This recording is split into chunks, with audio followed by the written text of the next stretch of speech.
નમસ્કાર મિત્રો, સ્વાગત છે સંજય ગુજરાતી પાઠશાળા યુટ્યુબ ચેનલમાં।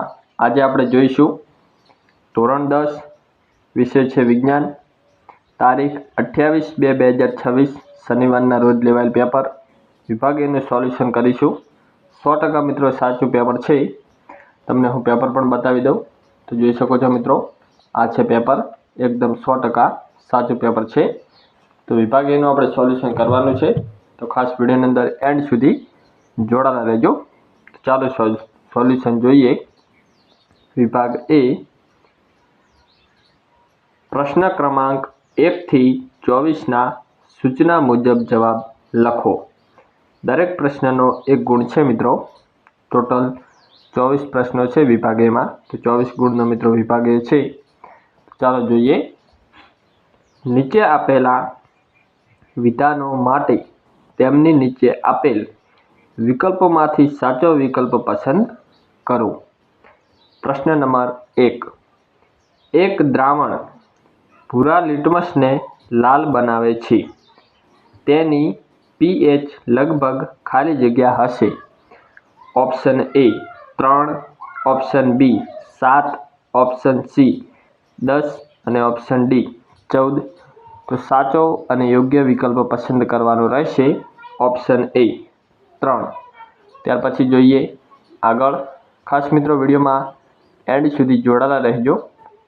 ત્યાર પછી જોઈએ પ્રશ્ન નંબર 2, નીચેનામાંથી બ્યુટેનનું આણ્વીય સૂત્ર કયું છે? Option A C4H8, option B C4H6, option C C4H10 કે ઓપ્શન ડી C4HR। તો સાચો અને યોગ્ય જવાબ આવશે ઓપ્શન સી C4H10। ત્યાર પછી જોઈએ પ્રશ્ન નંબર 3, માછલીનું હૃદય કેટલા ખંડોનું બનેલું હોય છે?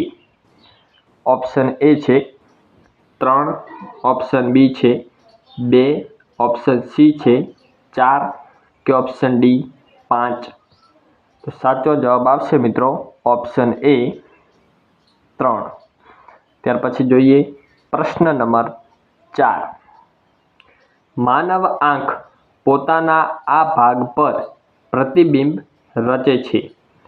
ઓપ્શન એ પારદર્શક પટલ, option B iris, option C કીકી કે પછી ઓપ્શન ડી નેત્ર પટલ। તો સાચો જવાબ આવશે ઓપ્શન ડી નેત્ર પટલ। ત્યાર પછી જોઈએ પ્રશ્ન નંબર 5, નીચેનામાંથી કયું પદ પરિપથમાં વિદ્યુત પાવર દર્શાવતું નથી? Option A I2R, option B VI, option C V2/R કે પછી ઓપ્શન ડી IR2। તો સાચો અને યોગ્ય વિકલ્પ આવશે ઓપ્શન ડી IR2। ત્યાર પછી જોઈએ મિત્રો પ્રશ્ન નંબર 6। તો ખાસ મિત્રો વિડીયો પૂરો જોજો। વિભાગ એનું સંપૂર્ણ સોલ્યુશન જોઈશું આ વિડીયોમાં। તો જોઈએ પ્રશ્ન નંબર 6। તો ખાસ મિત્રો વિડીયોને લાઇક કરી દેજો, ચેનલ પર નવા હોય તો સબસ્ક્રાઈબ કરી દેજો સંજય ગુજરાતી પાઠશાળા યુટ્યુબ ચેનલને। તો જોઈએ મિત્રો હવે પ્રશ્ન નંબર 6, અરીસાની સામે તમે ગમે ત્યાં ઊભા રહો છતાં તમારું પ્રતિબિંબ ચત્તું મળે છે, તો આ અરીસો ખાલી જગ્યા હશે। ઓપ્શન એ માત્ર અંતર્ગોળ, ઓપ્શન બી સમતલ અથવા બહિર્ગોળ, ઓપ્શન સી માત્ર સમતલ કે પછી ઓપ્શન ડી માત્ર બહિર્ગોળ। તો મિત્રો ખાસ વિડીયો જોતા રહેજો, આપણે સાચો જવાબ ટીક કરીશું। તો મિત્રો સાચો જવાબ આવે છે ઓપ્શન ડી માત્ર બહિર્ગોળ। છઠ્ઠા પ્રશ્નમાં સાચો વિકલ્પ આવશે ઓપ્શન ડી માત્ર બહિર્ગોળ। ત્યાર પછી જોઈએ નીચે આપેલ વિધાનો સાચા બને તે રીતે ખાલી જગ્યા પૂરો। 7, બ્યુટેન 4 કાર્બન ધરાવતું સંયોજન છે કે જેમાં ક્રિયાશીલ સમૂહ ખાલી જગ્યા છે કીટોન, આલ્કોહોલ કે આલ્ડીહાઇડ? તો તેમાં આવશે મિત્રો કીટોન. તો કંઈક મિત્રો આ રીતે વાક્ય બનશે. બ્યુટેનોન 4 કાર્બન ધરાવતું સંયોજન છે કે જેમાં ક્રિયાશીલ સમૂહ કીટોન છે. ત્યાર પછી જોઈએ 8. 1 kWh બરાબર ખાલી જગ્યા જૂલ. તો તેમાં આવશે મિત્રો 3.6 × 10⁶. સાચો વિકલ્પ મિત્રો આવશે, તમે જોઈ શકો છો ખાસ વિડીયોની અંદર. ત્યાર પછી જોઈએ 9. અન્નવાહક પેશી દ્વારા પ્રકાશ સંશ્લેષણની દ્રાવ્ય નિપજોનું વહન ખાલી જગ્યા કહેવાય છે. સ્થળાંતર, શ્વસન, બાષ્પોત્સર્જન? તો તેમાં આવશે મિત્રો સ્થળાંતર. તો કંઈક આ રીતે વાક્ય બનશે. અન્નવાહક પેશી દ્વારા પ્રકાશ સંશ્લેષણની દ્રાવ્ય નિપજોનું વહન સ્થળાંતર કહેવાય છે. ત્યાર પછી જોઈએ 10. પિતૃઓના લક્ષણો ખાલી જગ્યામાંથી પ્રાપ્ત થઈ સંતતિમાં ઉતરી આવે છે. કોષરસ, જનીન કે રિબોઝોમ? તો તેમાં આવશે મિત્રો જનીન. તો આ રીતે વાક્ય બનશે. પિતૃઓના લક્ષણો જનીનમાંથી પ્રાપ્ત થઈ સંતતિમાં ઉતરી આવે છે. ત્યાર પછી 11. એક ગોળીય અરીસાની વક્રતા ત્રિજ્યા 40 સેન્ટીમીટર છે. તેની કેન્દ્ર લંબાઈ ખાલી જગ્યા સેન્ટીમીટર થશે. 20, 40 કે 80? તો સાચો જવાબ આવશે 80. ત્યાર પછી જોઈએ પ્રશ્ન નંબર 12. કોપર અને ઝીંકની મિશ્ર ધાતુ ખાલી જગ્યા છે. તો તેમાં આવશે મિત્રો પિત્તળ. ત્યાર પછી જોઈએ આગળ. નીચે આપેલા વિધાનો સાચા છે કે ખોટા તે લખો. 13. આયોડિન અધાતુ છે પરંતુ તે ચમકદાર છે. સાચું. ત્યાર પછી 14. કાચના પ્રિઝમ વડે શ્વેત પ્રકાશના વિભાજનની ઘટનામાં લાલ પ્રકાશ સૌથી વધુ વળે છે. ખોટું.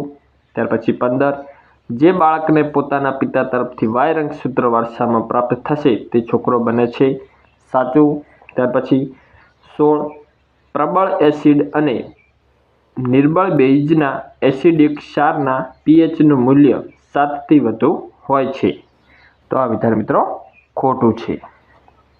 ત્યાર પછી જોઈએ આગળ. નીચે આપેલા પ્રશ્નોના માગ્યા મુજબ જવાબ લખો. પ્રશ્ન નંબર 17. બે ચેતાકોષો વચ્ચે આવેલ ખાલી જગ્યા ભાગને શું કહે છે? તો જવાબ આવશે બે ચેતાકોષો વચ્ચે આવેલ ખાલી ભાગને ચેતાપાગમ કહે છે. ત્યાર પછી જોઈએ પ્રશ્ન નંબર 18. વાસ્તવિક સૂર્યાસ્ત અને દેખીતા સૂર્યાસ્ત વચ્ચેનો સમયગાળો આશરે કેટલો હોય છે? જવાબ આવશે વાસ્તવિક સૂર્યાસ્ત અને દેખીતા સૂર્યાસ્ત વચ્ચેનો સમયગાળો આશરે 2 મિનિટ હોય છે. ત્યાર પછી પ્રશ્ન નંબર 19. મેન્ડલના વટાણાના પ્રયોગમાં બીજી પેઢી દરમિયાન મળતી સંતતિના બંધારણ ટીટી, ટી અને નાનો ટી, ડબલ નાના ટી છે. આમાંથી પ્રભાવી બંધારણ અને પ્રચ્છન્ન બંધારણને અલગ પાડો. પ્રભાવી બંધારણમાં આવશે મિત્રો ડબલ ટી, ટી અને નાનો ટી, અને પ્રચ્છન્ન બંધારણમાં આવશે 2 નાના ટી. ત્યાર પછી જોઈએ પ્રશ્ન નંબર 20. વિદ્યુત સ્થિતિમાનનો તફાવત માપવા કયું ઉપકરણ વપરાય છે? જવાબ આવશે વિદ્યુત સ્થિતિમાનનો તફાવત માપવા વોલ્ટમીટર ઉપકરણ વપરાય છે. ત્યાર પછી આગળ જોડકા જોડો A અને B. તો મિત્રો આપણે સામે જવાબ લખ્યો છે જોડકાનો. 21. કરોડરજ્જુ. તો તેમાં આવશે પરાવર્તી ક્રિયા. ત્યાર પછી 22. લંબ મજ્જા. તો તેમાં આવશે લાળ રસનું ઝરવું અને ઉલટી થવી. ત્યાર પછી જોઈએ આગળ જોડકા જોડો. આમાં પણ મિત્રો આપણે સામે જવાબ લખ્યો છે 23. ઘાસ. તો તેમાં આવશે પ્રાથમિક ઉપભોગીઓ અને 24. હરણ. તો તેમાં આવશે દ્વિતીય ઉપભોગીઓ. તો મિત્રો આ હતું ધોરણ 10 બોર્ડ પરીક્ષા 2026 વિષય વિજ્ઞાનનું વિભાગ એનું સોલ્યુશન. જો મિત્રો વિડીયો તમને ગમ્યો હોય તો ખાસ વિડીયોને લાઇક કરજો, તમારા મિત્ર સુધી શેર કરજો અને આપણી યુટ્યુબ ચેનલ સંજય ગુજરાતી પાઠશાળાને સબસ્ક્રાઈબ કરજો.